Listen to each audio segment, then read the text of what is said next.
بسم اللہ الرحمن الرحیم۔ السلام علیکم ناظرین اکرام، پچھلے ایپیسوڈ میں ہم نے تذکرہ کیا تھا کہ شیب ابی طالب میں نبی کریم صلی اللہ علیہ وآلہ وسلم کا پورا خاندان 3 سال تک محصور رہا تھا، اور اسی دوران میں جناب ابو طالب بیمار پڑ گئے تھے اور ان کی بیماری بہت زیادہ بڑھ گئی اور بالآخر رجب میں ان کا انتقال ہو گیا۔ حضرت مسیب رضی اللہ عنہ صحیح بخاری میں بیان کرتے ہیں کہ ان کے انتقال کے وقت اللہ کے نبی صلی اللہ علیہ وآلہ وسلم ان کے پاس موجود تھے۔ اس کے علاوہ ابو جہل اور عبداللہ بن امیہ بھی وہاں بیٹھے ہوئے تھے۔ تو اللہ کے نبی صلی اللہ علیہ وآلہ وسلم نے ان سے کہا کہ آپ اپنی زبان سے صرف ایک دفعہ کلمہ پڑھ دیجئے، اپنی زبان سے لا الہ الا اللہ کہہ دیجئے، تو میں اس کلمے کو، اس جملے کو اللہ کے سامنے حجت کے طور پہ پیش کروں گا۔ تو عبداللہ بن امیہ اور ابو جہل جو پاس بیٹھے ہوئے تھے، ابو جہل کہنے لگا کہ آپ آخری وقت میں اپنی ملت کو اور اپنے دین کو چھوڑ دیں گے۔ تو ابو طالب کی زبان سے آخری وقت میں یہ کلمات نکلے، عبد المطلب کے دین پر۔ تو اللہ کے نبی صلی اللہ علیہ وآلہ وسلم اس کے بعد کہنے لگے کہ میں آپ کے لیے اللہ تعالیٰ سے مغفرت مانگتا رہوں گا یہاں تک کہ اللہ تعالیٰ مجھے خود روک دیں۔ تو اس وقت اللہ تعالیٰ نے یہ آیت نازل فرمائی، ما كان للنبي والذين آمنوا أن يستغفروا للمشركين ولو كانوا أولي قربى من بعد ما تبين لهم أنهم أصحاب الجحيم۔ اور اس کے بعد یہ آیت نازل ہوئی، انک لا تہدی من احببت، کہ آپ اس کو ہدایت نہیں دے سکتے جسے آپ چاہتے ہیں۔ تو اس طرح ابو طالب کا ان حالات میں انتقال ہوا۔ ان کی جو اللہ کے نبی صلی اللہ علیہ وآلہ وسلم کی حمایت اور نصرت اللہ کے نبی علیہ الصلوۃ والسلام کو حاصل رہی، اس سے انکار نہیں کیا جا سکتا۔ لیکن جو ہے چونکہ آخری وقت میں وہ جناب عبد المطلب کے دین پر ان کا انتقال ہوا تھا، اس لیے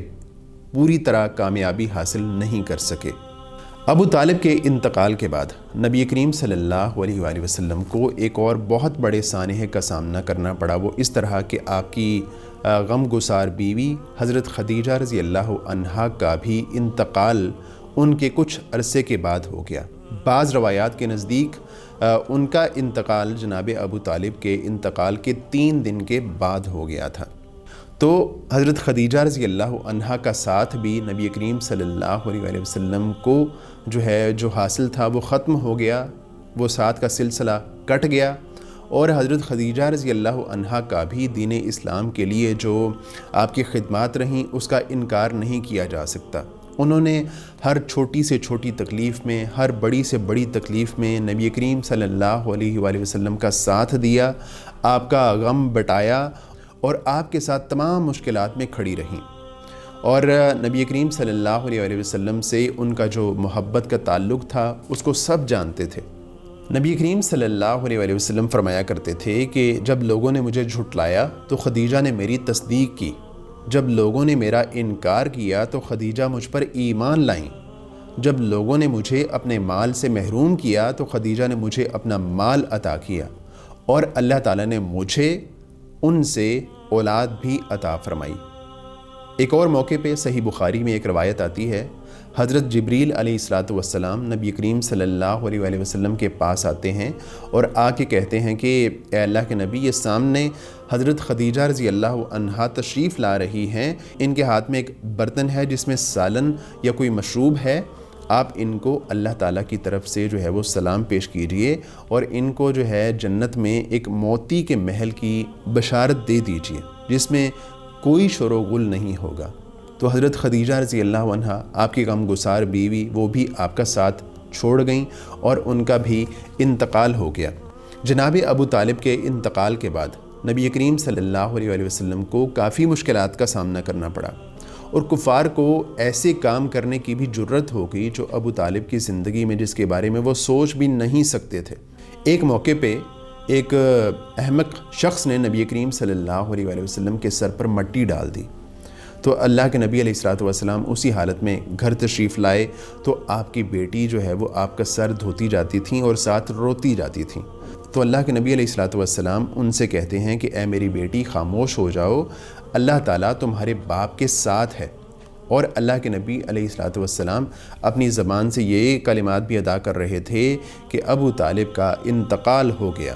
اللہ کے نبی صلی اللہ علیہ وآلہ وسلم کو بہت زیادہ تکالیف کا سامنا تھا، ایذاؤں کا سامنا تھا جناب ابو طالب کے انتقال کے بعد، اور دیگر بہت سارے صحابہ کرام کو بھی جو ہے وہ کفار کی جانب سے تکالیف کا، ایذاؤں کا سامنا تھا، اور اسی سے مجبور ہو کے جناب ابو بکر صدیق رضی اللہ عنہ مکہ سے حبشہ کی طرف اکیلے ہی نکل پڑے۔ جب برق غماد تک پہنچے تو ابن دغنہ ملا اور وہ اپنی پناہ میں انہیں واپس مکہ میں لے آیا۔ انہی دنوں میں اللہ کے نبی صلی اللہ علیہ وآلہ وسلم نے جو ہے وہ حضرت سودا رضی اللہ عنہا سے نکاح کیا۔ حضرت سودا رضی اللہ عنہا قدیم الاسلام ہیں، شروع میں اسلام لانے والی خاتون ہیں۔ دوسری ہجرت حبشہ میں انہوں نے حبشہ کی طرف ہجرت کی تھی، اور جب وہ واپس آئیں تو یہاں پہ آ کے ان کے خامند کا انتقال ہو گیا تھا، اور جب ان کی عدت مکمل ہو گئی تو اللہ کے نبی صلی اللہ علیہ وآلہ وسلم نے ان کو جو ہے وہ پیغام نکاح بھیجا، اور اس طرح وہ اللہ کے نبی علیہ الصلوۃ والسلام کے نکاح میں آ گئیں، اور وہ پہلی خاتون ہیں جو حضرت خدیجہ رضی اللہ عنہا کے انتقال کے بعد آپ کے عقد میں آئیں۔ کچھ عرصے کے بعد، کچھ سالوں کے بعد انہوں نے اپنی باری حضرت عائشہ رضی اللہ عنہا کو ہبہ کر دی تھی۔ اس کے بعد کے حالات و واقعات پہ انشاءاللہ ہم بات کریں گے آئندہ ایپیسوڈ میں۔ ہمیں دیجیے اجازت، اللہ حافظ۔